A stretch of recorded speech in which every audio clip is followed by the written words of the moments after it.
What's up, everybody? It's the Tabletop Tyrant, and today we're going to be doing the Orcs and Goblins army overview. So what's the point of doing this? Why are we doing it? So the big reason for me is to serve almost for posterity, so we can look back upon these videos and kind of look and see what they took from it, what they changed, maybe they reference other editions of the army, pretty much all that stuff. And two, it's going to cover kind of the units that we may expect in the old world, so you can kind of get an idea of how the army played, what it looked like, how many unit entries there were, and kind of get an idea now on whether or not this army might be for you or maybe it's not. So last week on Friday we covered the Orcs and Goblins lore video. If you want to look, boom, here is a link. Check it out before you watch this if you want. Now without further ado, let's begin. Real quick, this is just a brief overview and introduction. I'm not going to be deep diving into these units, just talking a bit about them, and that way we can move on and go from there. If I sound a little weird, it's because I'm a bit congested, and I'm sorry, this big nose sucks up all the pollen and everything else on the planet. So let's move on. Let's go. Let's do it. I did this absolutely gorgeous PowerPoint to show you all that I am PowerPoint proficient, and thank goodness for college for that one, right?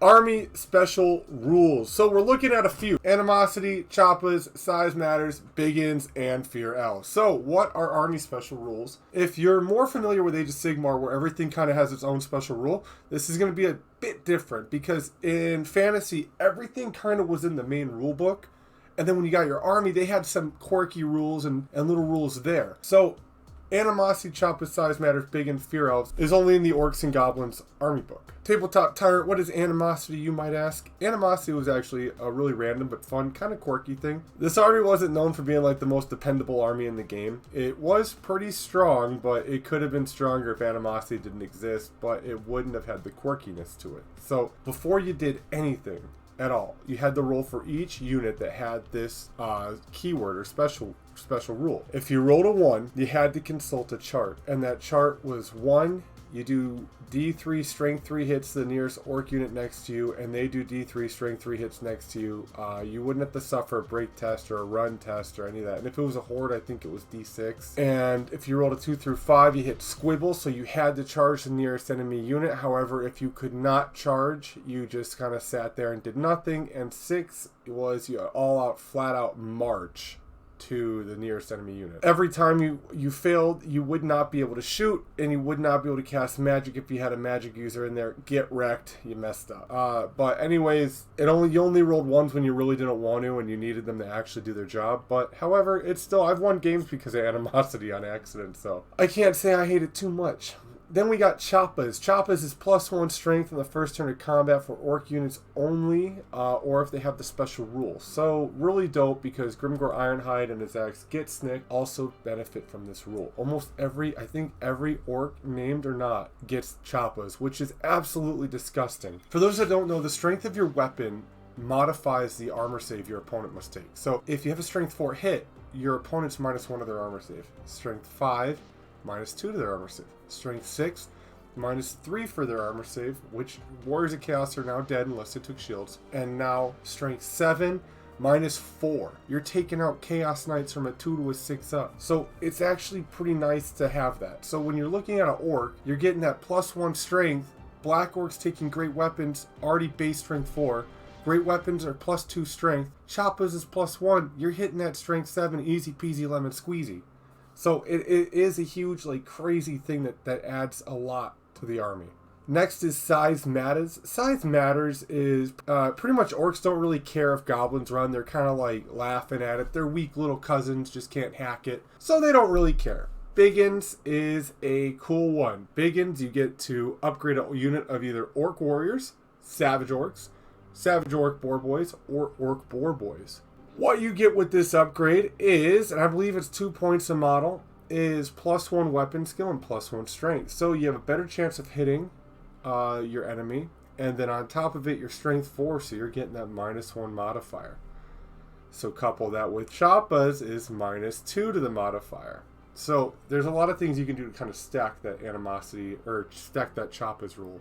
against your opponent. Last but not least, Fear Elves. Goblins had Fear Elves with the exception, I believe, of Grom the Paunch. However, we'll talk about that more when we get into the Lords and Heroes. Alright, magic items. I'm not going to get into these a whole lot. I'm just going to give a brief overview. They were pretty random, and if you were going to go to an event, you kind of tend to take the magic items out of the core rulebook because they were pretty consistent and overall decent. For example, Battle Axe of the Last Wog was completely random. You rolled a die, determined your strength, and then subtracted that from a weapon skill, or whatever. The weapon could be strength 6, and you could be weapon skill 1, hitting everyone on 5s. So there was a huge chance of that. However, it wasn't a lot of stuff you've seen. I think the Bad Moon banner was the only one that was notably worth taking. Maybe Armor Gork. You play these a lot in campaigns and for fun. You get what I'm saying? Don't expect anything glorious out of these. You're not gonna just break people in games and win. But for me, it was never really about winning. It's about thematic games, and I would use the Battle Axe of the Last Wog or Mork's War Banner and pay the 100 points for a banner that was super random that may or may not stop magic spells. But it's all up to your choice. Dealer's choice on whether or not you're here to have fun or you're here to be competitive. If you're here to be competitive, consult the magic items in the core rulebook. And the video that would have that listed in it will show up right here. Right here, the Lords of Magic. Real quick aside, Big Wog for Orcs, Little Wog for Goblins. Little Wog had a huge benefit where if you successfully cast a spell on a roll of a 4, 5, or 6, you could actually take one from your opponent's dispel pool and add it to your casting pool, which was pretty funny because it's like such a goblin thing to do, right? Distill spell dice. And then the Big Wog. I have yet to ever be let down by the Big Wog as an Orc player. Footed Gork always works. I don't know why. The probability is not there to support how well that spell does me every game I play with Orcs. Yes, I will step on myself, but I kid you not, I've had it go off 8 times in a game where I'm just stomping the crap out of my buddy's poor skeletons, and it's horrid. So it's super random, but again, it's awesome. You got Hand of Gork where you can pick up a unit and move it 3d6 or supercharge it and move it 5d6. And then, of course, he had Here We Go, which allowed you to reroll all your failed to hit rolls in the first and during the spell being cast within, I believe, a 12-inch radius of the Shaman. So, a lot of fun, good lores. Super thematic. I wouldn't want anything less. Also, Orcs don't get an option. I don't know about Goblins, but Orcs' only other option is the Lore of Death. And honestly, Big Wog all the way. And now we're on to the mounts. Giant Spider, Giant Wolf, Gigantic Cave Spider, Great Cave Squig, and I forgot the Wolf Chariot are all mounts for Goblin characters to take. Now, obviously, Night Goblins get the Cave Squig. I don't know what takes a Cave Spider, Forest Goblins, but they don't have an HQ choice anyways. And then you got the War Boar, Orc Boar Chariot, and the Wyvern for Orcs, and I believe even a Shaman can take a Wyvern. That's how dope they are. Now, we'll talk about the Cave Squigs and the Spiders in a little bit later. Spiders can climb up walls, ignore dangerous terrain, and the spider itself had poison 6 up. So if you're going for like fast and you're playing a city fight game, then maybe you want to take them. I personally have not used spiders. And now to the unit profiles. Boom. PowerPoint proficient. Alright. Building an army. So I bring this up in every video, and I'll probably continue doing so. You need to have at least 25% core, no more than 50% special, up to 25% rare. So that's how you compose an army. We'll see how they do it in the old world. Core units. There's a ton of entries here. You have Orc Boys, Biggins, Savage Orcs, Savage Orc Biggins. You upgrade them 2 points per mini. Difference between an Orc Boy, Biggins can take a 50-point standard. Savage Orcs for those 2 points got a 6-up ward save called War Paint, and they received Frenzy, which gave them an additional attack and immune to psychology. So those are all great things. Immune to psychology doesn't mean they don't take break checks. They still do. It just means that they don't give a crap if you cause fear. They're just like, yeah, whatever, or panic test. They don't care. So Savage Orcs kind of had that fight in them. They had that dog in them, if you will. I got that dog in me, boy. You must don't know.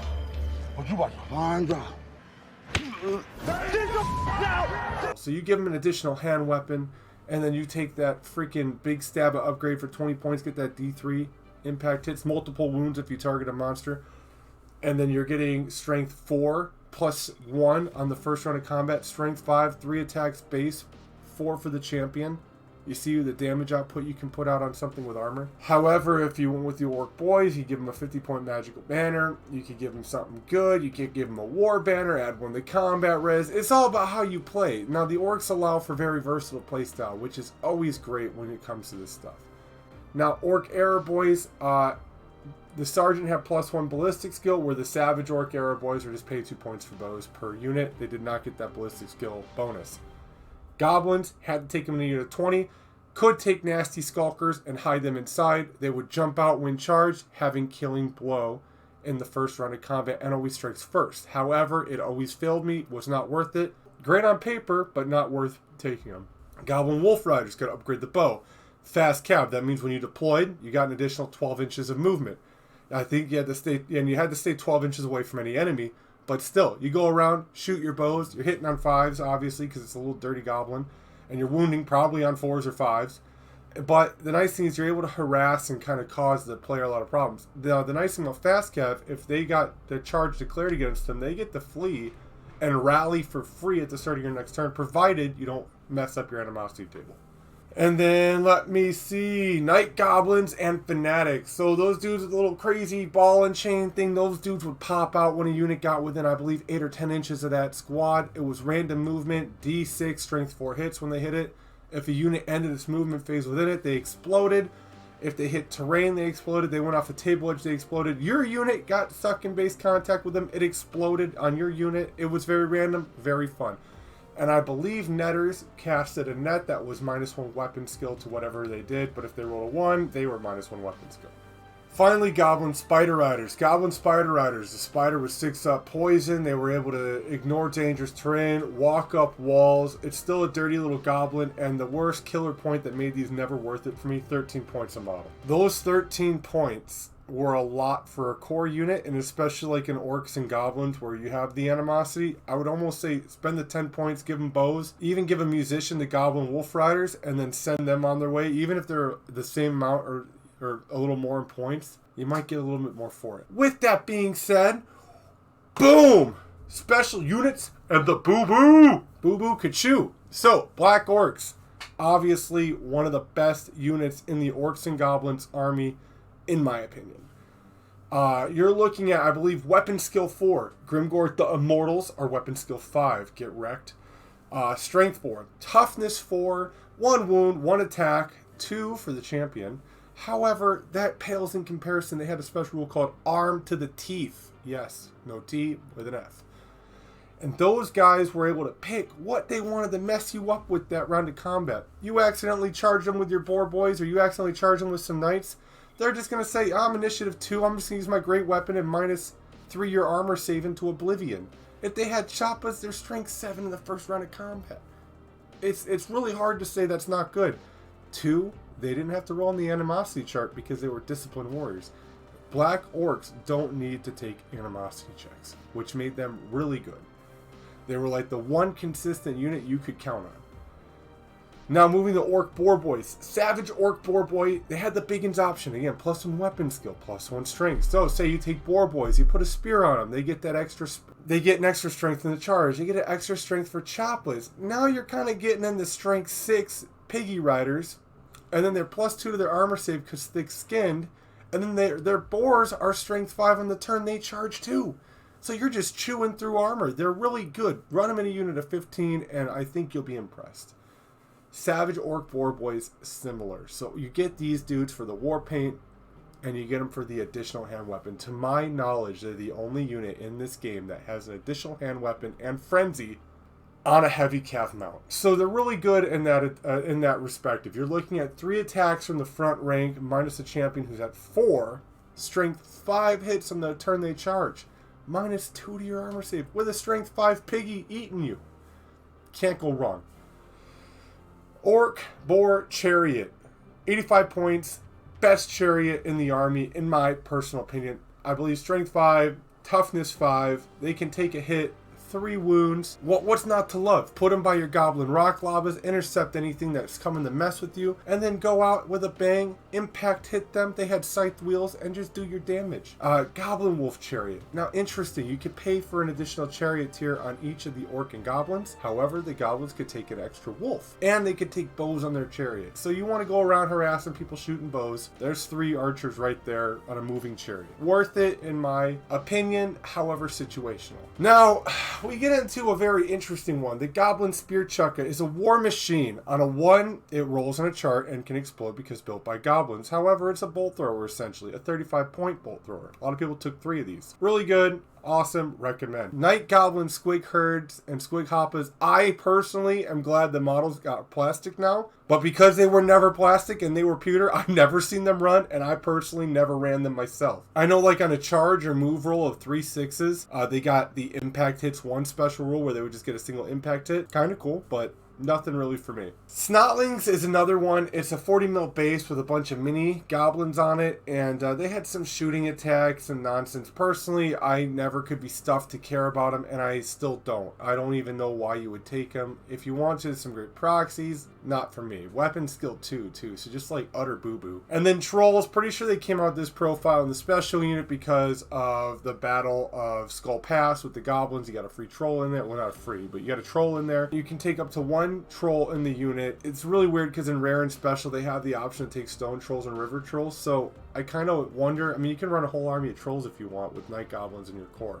So, I mean, I guess that's like one benefit to it. But personally, you know, I'm not a big fan of over-trolling it. You know what I mean? We're going to stop right there for special. We're already pushing the 20-minute mark on my recording. Let me know what you think. If you have different experiences than me with these units, please inform me because I am open to trying new playstyles. I must admit that once I find something that works for me, I tend to not change it too much. I don't know. I'm funny-duddy like that. Let me know what you think. Let me know what you use. Give me some of your tactics so I can take those and plagiarize them on my games. Everybody, tomorrow will be rare, heroes, lords, name lords, and the summary, which is kind of where we can find a lot of these minis now. Thank you very much. Have a wonderful day, and I will see you tomorrow. Peace.